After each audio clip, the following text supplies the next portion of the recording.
नमस्कार, अपन समाचार में स्वागत है। शुरू करै छी नेपाल में कोरोना वायरस के प्रसंग से। नेपाल में कोरोना वायरस के और 26 से 38 गोटे संक्रमित बढ़ल है। स्वास्थ्य तथा जनसंख्या मंत्रालय के अनुसार बुध दिन काठमांडू में 9 से 96, भक्तपुर में 1 से 2 और ललितपुर में 3 से 5 गोटे में संक्रमण देखल गए। देश भर सक्रिय संक्रमित के संख्या 36,367 रहल है। संस्थागत आइसोलेशन में 14,819 गोटे रहल अछि। तहिना होम आइसोलेशन में 21,548 गोटे रहल अछि। बुध दिन 2,174 गोटे डिस्चार्ज भेल अछि। एखन धरि 80,953 गोटे डिस्चार्ज भेल अछि। नेपाल में कोरोना वायरस और 12 गोटे के जान गेल अछि। एहि संगे मृतक के संख्या 6 से 75 पहुंचल अछि।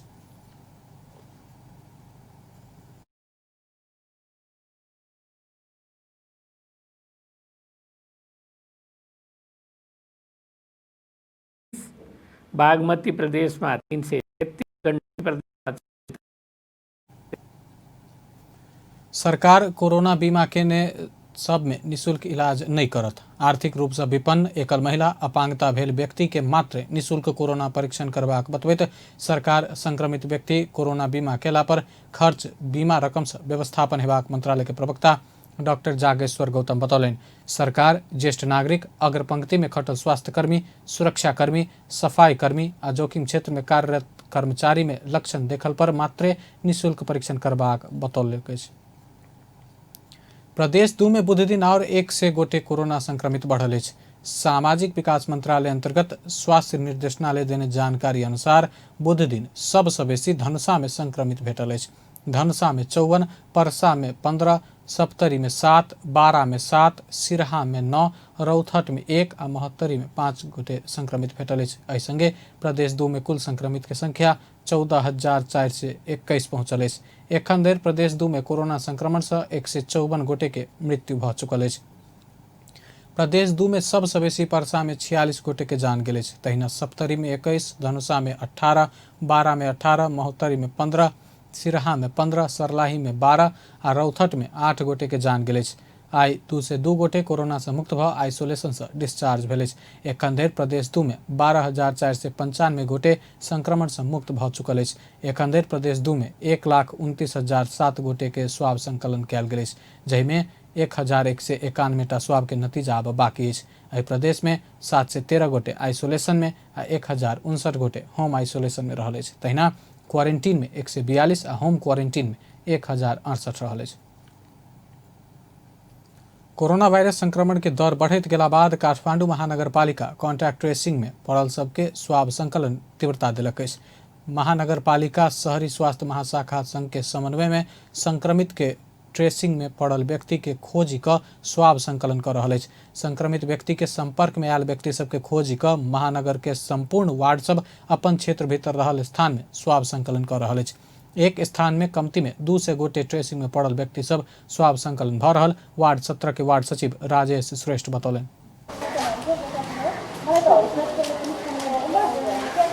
कोरोनासँग रिलेटेड सर्भिस कसरी प्रोभाइड गर्नुभएको छ त्यो बताइदिनु।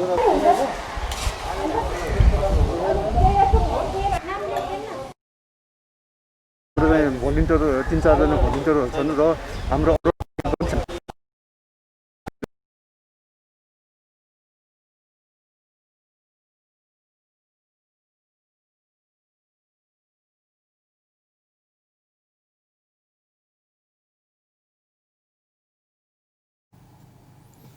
शहरी स्वास्थ्य महाशाखा के हेल्थ असिस्टेंट तथा स्वाब कलेक्शन टीम के संयोजक ऋषि भूषाल महानगरपालिका शहरी स्वास्थ्य महाशाखा संग मिलकर स्वाब संकलन काज कर रहल बतौलन। काठमांडू लगायत उपत्यका के 3टा जिला सब में संक्रमण के दर देश के अन्य क्षेत्र से बेसी रहल अछि। संघीय सरकार मंत्रिपरिषद पुनर्गठन केलक अछि। प्रधानमंत्री के पी शर्मा ओली के सिफारिश में राष्ट्रपति विद्यादेवी भंडारी नया मंत्री नियुक्त, हेरफेर आ कार्य विभाजन के लेने अछि। जय अनुसार उप प्रधानमंत्री तथा रक्षा मंत्री ईश्वर पोखरेल के रक्षा मंत्री के जिम्मेवारी से हटाओल गेल अछि। पोखरेल के रक्षा मंत्री से हटाकर प्रधानमंत्री तथा मंत्रिपरिषद के कार्यालय देखबाक जिम्मेवारी तोकल गेल अछि। नया मंत्रिपरिषद में प्रधानमंत्री ओली रक्षा मंत्रालय के जिम्मेवारी अपने संग रखलनि अछि। बुध दिन कयल गेल मंत्री परिषद पुनर्गठन में विष्णु पौडेल अर्थ मंत्री के रूप में आयल अछि। अर्थ मंत्री युवराज खतिवड़ा राजीनामा देला बाद अर्थ मंत्रालय के नेतृत्व खाली रहल छल। तहिना कृष्ण गोपाल श्रेष्ठ शहरी विकास मंत्री आ लीलानाथ श्रेष्ठ महिला बाल बालिका तथा ज्येष्ठ नागरिक मंत्री बनल अछि। तहिना संचार तथा सूचना प्रविधि मंत्रालय के जिम्मेवारी पार्वत गुरुङ के देल गेल अछि। नवनियुक्त मंत्री सब बृहस्पति दिन भोरे 11:30 बजे शपथ लेबाक कार्यक्रम रहल अछि। सर्लाही में नेपाली कांग्रेसक नेता कार्यकर्ता प्रहरी बीच झड़प भेल अछि। अपन कार्यकर्ता के हत्यारा के कार्यवाही मांग करैत भारी संख्या में कांग्रेसक नेता एवं कार्यकर्ता जिला प्रहरी कार्यालय भीतर प्रवेश कर गेला बाद झड़प भेल अछि। सर्लाही के डीएसपी एवं प्रवक्ता मदन कुंवर के अनुसार वो सब प्रहरी कार्यालय के खिड़की शीशा तोड़ला बाद बल प्रयोग कर पड़ल बतौलनि। हुनक अनुसार भीड़ के नियंत्रण में लेबा के लेल प्रहरी 31 राउंड अश्रु गैस प्रहार केलक अछि। झड़प में डीएसपी सहित प्रहरी दिस सँ 22 गोटे घायल भेल अछि। तहिना प्रदर्शनकारी दिस सेहो 20 सँ बेसी व्यक्ति घायल भेल प्रदेश सांसद वीरेंद्र सिंह जानकारी देलनि। कांग्रेसक नेता सब शांतिपूर्ण प्रदर्शन करैत काल प्रहरी अचानक बल प्रयोग के दावी केलक अछि। झाड़ू प्लेकार्ड सहित प्रदर्शनकारी सब जिला प्रहरी कार्यालय पहुंचल छल। वो सब रामनगर गांवपालिका वार्ड 7 में हत्या कयल गेल महेंद्र राम के हत्यारा के कार्यवाही कयल जेबाक, राम के शहीद घोषणा कयल जेबाक आ पीड़ित परिवार के क्षतिपूर्ति उपलब्ध कराओल जेबाक मांग रखलक अछि। प्रदेश 2 उद्योग पर्यटन वन तथा वातावरण मंत्रालय अंतर्गत उद्योग वाणिज्य तथा उपभोक्ता हित संरक्षण निर्देशनालय के स्थापना कयल गेल अछि। जनकपुर धाम में बुध दिन निर्देशनालय के उद्योग पर्यटन वन तथा वातावरण मंत्री राम नरेश राय आ राज्य मंत्री सुरेश कुमार मंडल उद्घाटन कयलनि अछि। नवनियुक्त निमित्त देने निर्देशक बेचन कुमार चौधरी पदभार समेत ग्रहण कयलनि अछि। ओहि क्रम में निर्देशक चौधरी निर्देशनालय उपभोक्ता के हित में ध्यान में राखि कऽ काज करबाक बतौलनि। बाजार में होइत आयल काला बाजार नियंत्रण करबाक आ उपभोक्ता के सहज रूप में वस्तु उपलब्ध करबाक लेल आवश्यक कागजात सब सेहो काज बतौलनि अछि। तहिना बाजारक निरीक्षण तथा अनुगमन में सेहो प्राथमिकता में राखि कऽ आगाँ बढ़बाक बताओल गेल अछि। उपभोक्ता हित निर्देशनालय चाहिँ उपभोक्ताको हितमा चाहिँ कार्यालयलाई खडा गरे हो र यो चाहिँ उद्योग पर्यटन वन तथा वातावरण मन्त्रालय अन्तर्गत चाहिँ पर्दछ र यसको मुख्य काम बजारमा भएका कालाबजारी र उपभोग्य वस्तुसँग सम्बन्धित उपभोक्ताको हितसँग संरक्षणको दृष्टिकोणमा यसले चाहिँ बढी जोड दिन्छ र त्यसलाई राखेर चाहिँ बजारमा विभिन्न किसिमका अनुगमनका कार्यक्रमहरू लगायत निरीक्षणका कार्यक्रमहरू गरी उपभोक्तालाई सहज र सरल रूपमा कसरी चाहिँ प्रयोगमा उपभोग्य वस्तुहरू पाउन सकिन्छ त्यसबारे चाहिँ विशेष चाहिँ जोड दिन्छ। कार्यक्रम में मंत्रालय के सचिव डॉक्टर रामचंद्र कड़ेल, भू संरक्षण तथा पर्यटन विकास शाखा प्रमुख बेचन महतो लगायत के सहभागिता छल। प्रतिनिधि सभा के सांसद प्रदेश 2 के सांसद आ कानूनविद बीच कानून निर्माण के विधि प्रक्रिया अभ्यास के विषय में परामर्श भेल अछि। नेपाल कानून समाज बुध दिन प्रदेश 2 में प्रदेश सभा सचिवालय में केने कार्यक्रम में प्रदेश सरकार गठन भेला बाद कानून निर्माण में देखल गेल समस्या आ समाधानक विषय में चर्चा भेल अछि। तहिना कानून निर्माण क्रम में प्रदेश आ केंद्र सरकार बीच होइत आयल असमझदारी के संगे एखन धरि के अनुभव आदान प्रदान भेल अछि। कानून निर्माण के विधि तथा प्रक्रिया के विषय में पूर्व प्रधान न्यायाधीश कल्याण श्रेष्ठ धारणा रखने छला। तहिना बैठक में सहभागी जनता समाजवादी पार्टी के अध्यक्ष तथा प्रतिनिधि सभा के सांसद उपेंद्र यादव कानून के महत्व के संगे निर्माण के क्रम में देखल गेल समस्या सब के विषय में चर्चा केने छला। कार्यक्रम में मुख्यमंत्री लालबाबू राउत, नेपाली कांग्रेसक सांसद रामसरोज यादव, नेकपा के सांसद रामचंद्र मंडल, विषयगत समिति के सभापति मनीष सुमन, अशोक यादव, जैनुल रायन लगायत के सहभागिता छल। प्रमुख प्रतिपक्षी दल नेपाली कांग्रेस हुमला में चीन नेपाली भूमि कब्जा केने निष्कर्ष निकालैत सरकारक धारणा सार्वजनिक कर मांग केलक अछि। कांग्रेस केंद्रीय सदस्य जीवन बहादुर शाही नेतृत्व के टोली केने स्थलगत अध्ययन के प्रतिवेदन से भूमि कब्जा केने पुष्टि हेबाक आधार भेटल कांग्रेस बतौलक अछि। चीनक दिस से सीमाना कब्जा केने खबर बाहर अयला बाद सरकार जल्दबाजी में टिप्पणी केने आरोप से कांग्रेस लगौलक अछि। पिलर नजदीक के चीन तार लगौने, नेपाली भूमि में भौतिक संरचना निर्माण केने आ एकटा पिलर तुरंते निर्माण केने तथ्य सब सार्वजनिक भेल कांग्रेस प्रवक्ता विश्वप्रकाश शर्मा बतौलनि। फर्किसकेपछि पनि उहाँहरूको प्रतिवेदनको आधारमा सरकारले धारणा राखेन। उहाँहरूले स्थानीय रूपमा मिडियासँग बोल्नु भएन। केन्द्रमा सरकारले कुनै धारणा नराखेपछि जिम्मेवार प्रतिपक्षको रूपमा सरकारले जे गर्यो त्यसको बर्खिलाफ बोल्ने हाम्रो काम होइन। वस्तुगत विषयलाई अध्ययन गर्ने हाम्रो जिम्मेवारी हो। त्यसैले नेपाली कांग्रेस पार्टीका केन्द्रीय सदस्य जीवनबहादुर साई जो कर्णाली प्रदेशको प्रमुख प्रतिपक्षी नेता पनि हुनुहुन्छ, उहाँको नेतृत्वमा साथीहरू चाहिँ असोजको 14 गते चाहिँ 50 कोस टाढा रहेको नामखा भन्ने अहिलेको गाउँपालिका, नामखा गाउँपालिकाको पनि लिमी लगायत चाहिँ किट त्यहाँको ठाउँहरूको भ्रमणमा चाहिँ उहाँहरू जानुभयो। उहाँहरू भ्रमणमा जानुभयो, भ्रमण गरिसक्नुभयो, उहाँहरूले हेर्नुभयो, के यथार्थ पाउनुभयो त्यो हामीले सार्वजनिक उहाँबाट आएको प्रतिवेदन पनि सार्वजनिक गरेका छौँ। र उहाँहरूले जे देख्नुभयो कि 66 सालमा चाहिँ नेपाल देशले बाटो बनाउँदै गर्दा 2 किलोमिटर जति बाटो बनाउँदै गर्दा त्यो बाटो जुन करिडोर हो त्यो बाटो बनाउँदै गर्दाखेरि चीनको विमति रहेन। त्यो बाटो बनाइएको ठाउँको 1.5-2 किलोमिटर ओरतिर भवन बनेको छ। भूमिमा हिउँले कुनै खाइसकेको अवस्था नभयो। प्रवक्ता शर्मा पार्टी के दिश शाही के नेतृत्व में आसीन 14 गते लिमी लगायत के ठाम में स्थलगत अध्ययन के लिए गेल टोली सीमा कब्जा करने प्रतिवेदन बुझाउने बतौलन। कांग्रेस सरकार के अपन धारणा जल्दी सार्वजनिक मांग करत उच्च स्तरीय वार्ता टोली गठन क भूमि फिर्ता के लिए प्रयास कयल जेबाक सेहो बतौलक अछि।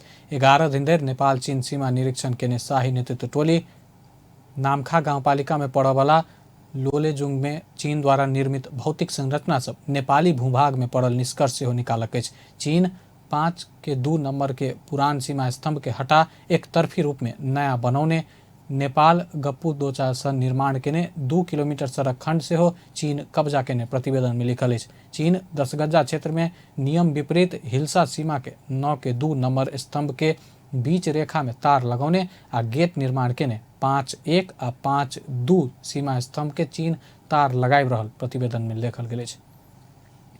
नेपाली कांग्रेस केंद्रीय कार्य समिति बैठक दशैं पावनि बाद बैसत। एहिसँ पहिने 2 बेर मिति तय भ स्थगित भेल बैठक दशैं पावनि बाद मात्र बैसत। कोरोना के संक्रमण बढ़ल आ बहुत गोटे एकै बेर जमघट भ क परामर्श कर सकबाक अवस्था नहि भेल कारण दशैं से पहिले बैठक नहीं बैसबाक प्रवक्ता विश्वप्रकाश शर्मा बतौलन।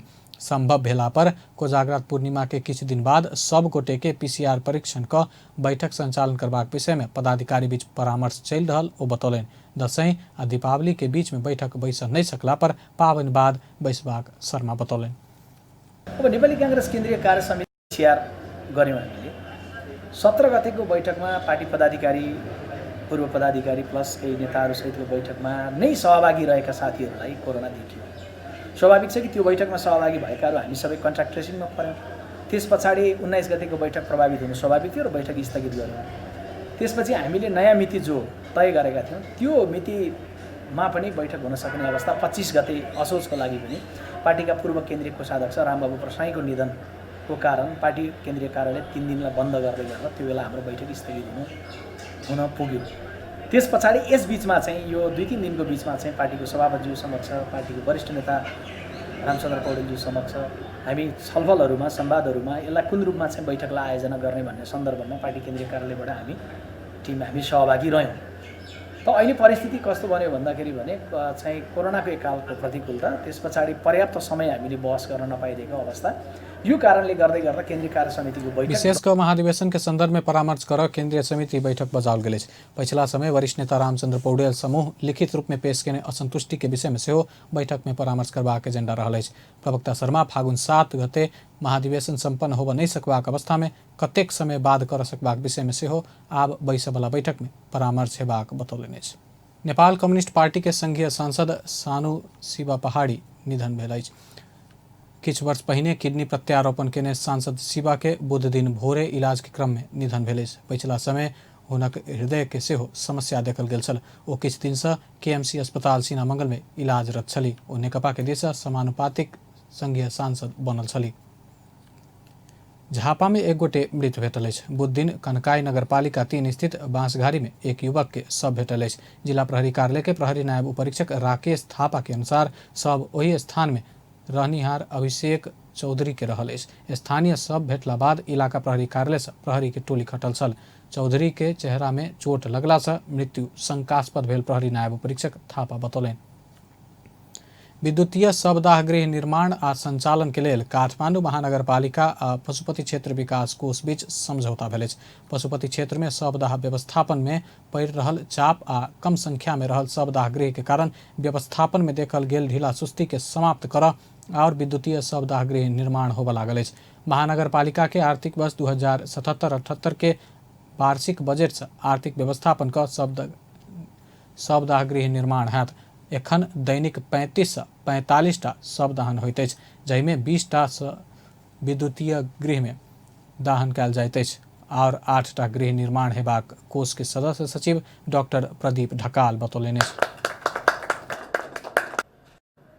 महामारी हुँदा दैवी विपत्ति हुँदा आइपर्न सक्ने अवस्थालाई पनि मध्यनजर गरेर क्षमता विस्तार गर्नुपर्छ भन्ने सोच राखेका थियौँ। त्यही क्रममा काठमाडौँ महानगरपालिकाका प्रमुखज्यूसँग सरसल्लाह भयो। उहाँले सोध्नुभयो हामीले केही सोचिरहेको छौँ भन्ने विषयमा। त्यसपछि हामी यो कुरालाई अगाडि बढायौँ र आज यो सम्झौता सम्पन्न भएको छ र यसका लागि म काठमाडौँ महानगरपालिकाका मेयरज्यू, सचिवज्यू, सहसचिवज्यू लगायत सबैलाई म हार्दिक धन्यवाद पनि ज्ञापन गर्न चाहन्छु। 35 देखि 45 औसतमा चाहिँ त्यस क्षेत्रमा शवदाहन हुन्छ। दाउराबाट जुन परम्परागत रूपमा गरिँदै आएको व्यवस्थापन छ त्यो कायम नै छ। त्यसबाहेक हामीसँग 2वटा मेसिन भएको क्षमताको एउटा विद्युतीय शवदाह गृह छ, जसमा चाहिँ दैनिक 20वटा जति शव जल्दछन्। महानगरपालिका के मेयर विद्यासुन्दर साक्य वार्षिक बजेट मार्फत 3 टा शवगृह निर्माण के लेल 15 करोड़ रुपैया विनियोजन कयल गेल अवस्था में कोष और गृह निर्माण के लेल आग्रह करने बतौले। लो इन्टेन्सिटी लाइट भन्नुभएको छ, यो गरेको हामीले 15 करोड बजेट विनियोजन गरेका थियौँ। बजेट विनियोजन गरिसकेपछि हामीले उहाँहरूसँग सल्लाह गरेर हामी पनि अगाडि बढिरहेका छौँ।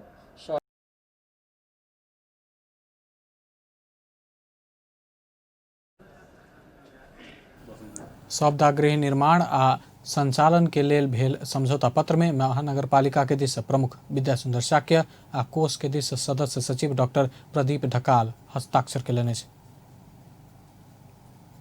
काठमांडू उपत्यका में कोविड संक्रमण के कारण बंद रहल सब देवी देवता के शक्तिपीठ सब कार्तिक 1 गते से खुजत। गुहेश्वरी, भद्रकाली, दक्षिणकाली, शोभा भगवती, बंगलामुखी, मैती देवी, भाट भटेनी लगायत शक्तिपीठ सब कार्तिक 1 गते से खुज लागल अछि। दशैं के समय विशेष पूजा भेला से सेहो शक्तिपीठ सब खोलबाक बाध्यता रहल मंदिर व्यवस्थापक सब बतौलक अछि। मैती देवी मंदिर क्षेत्र प्रबंध समिति के सचिव राजाराम कपाली दशैं के समय विशेष पूजा होबय लगला से मंदिर खुला कयल जेबाक बाध्यता भेल बतौलनि। विभिन्न गुठियार सबक विशेष पूजा हेबाक आ यात्रा सेहो निकालल जेबाक प्रचलन रहला से पूजा के लेल खुला कयल गेल बतौलनि अछि। मुदा सरकार से एखन धरि कोनो निर्णय नहि आयल ओ बतौलनि। मुदा स्थानीय भक्तजन सबक आग्रह में कार्तिक 1 गते से बेसी भीड़ नहीं करैत भक्तालु के लेल खुला करबाक बतौलनि। थोरै थोरै मान्छे यस भनौँ न, जस्तै 5-7 जना अहिले पनि हामीले पछाडिको गेट खोलेर चाहिँ दर्शन गर्न दिइरहेको छौँ। नदिँदाखेरि चाहिँ के भयो भने घोडा जात्राबाट बन्द भएको भने खास त। अनि त्यो बेला के भयो, 2-3 दिनसम्म त मेरो घरमै आइपुगे बुढाबुढीहरू। दर्शन नगरिकन, भगवान् दर्शन नगरिकन खाने नखानेहरू पनि छन् यो टोलमा। अब आएर त्यसो गर्न थालेपछि खोल्यो भने प्रहरीले गाली गर्ने। अनि फेरि यहाँको जनता पनि त्यस्तै, 5 जना जाऊ भन्यो भने 5 जना जान्छै जाने, तर त्यो 5 जना निस्किनुभन्दा अगाडि नै अर्को 5 जना पनि फेरि थपिने गर्दाखेरि त भिड भयो। त्यसपछि झन्डै पुरै नै बन्दै गयो। अब 1 गतेदेखि खोल्ने भन्ने चाहिँ मन्त्री परिषदको निर्णय भयो अरे भन्ने चाहिँ सुन्या मात्रै हो, आधिकारिक जानकारी छैन। अब यहाँ चाहिँ कस्तो भने दसैँ तिहारमा पुरै मेला लाग्छ। अब यो मेलाको उसमा यहाँको गुठियारको मुनिकारहरूको गुठी हुन्छ, त्यसपछि खड्गीहरू, यिनीहरू महर्जन सबैको गुठीहरूको पूजा दसैँ तिहारमा हुन्छ। रथ पनि जात्रा हुन्छ। अब त्यो रथ जात्रा चाहिँ हामीले अस्ति बैठक राखेर रथ जात्रा चाहिँ नगर्ने, यो छिलमिली बत्ती यति बेलासम्म त तयार भइसकेको हुन्थ्यो पहिले। अब यसपालि यो भिड गर्न नहुने कोभिड-19 ले गर्दाखेरि कोभिड-19 संक्रमण के जोखिम भेला संगे सरकार कोनो मंदिर क्षेत्र में भक्तजन के लेल पूजा रोकबाक निर्णय केने छल।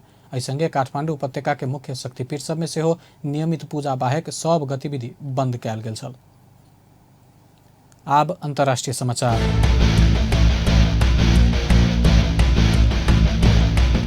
विश्वभर पसरल कोरोना वायरस के कारण मृतक के संख्या 10,92,251 पहुंचल। संक्रमित के संख्या विश्व में 3,84,48,022 पहुंचल। संक्रमित में से 2,88,93,197 गोटे इलाज बाद ठीक भेल। कोरोना वायरस सबसे बेसी अमेरिका में 2,20,989 गोटे के जान गेल। ओतऽ 80 लाख से बेसी संक्रमित रहल। दोसर सबसे बेसी ब्राजील में 1,51,063 गोटे के जान गेल। तेसर सबसे बेसी भारत में 1,10,686 गोटे के जान गेल। भारत में 71 लाख से बेसी संक्रमित रहल। मेक्सिको में 84,420, बेलायत में 43,018, इटली में 36,246, फ्रांस में 32,942, स्पेन में 33,204 आ ईरान में 29,349 गोटे के जान गेल। चीन में 4,634, सऊदी में 5,108, यूएई में 450, कतर में 220 आ मलेशिया में 167 गोटे के जान गेल। अब खेल समाचार।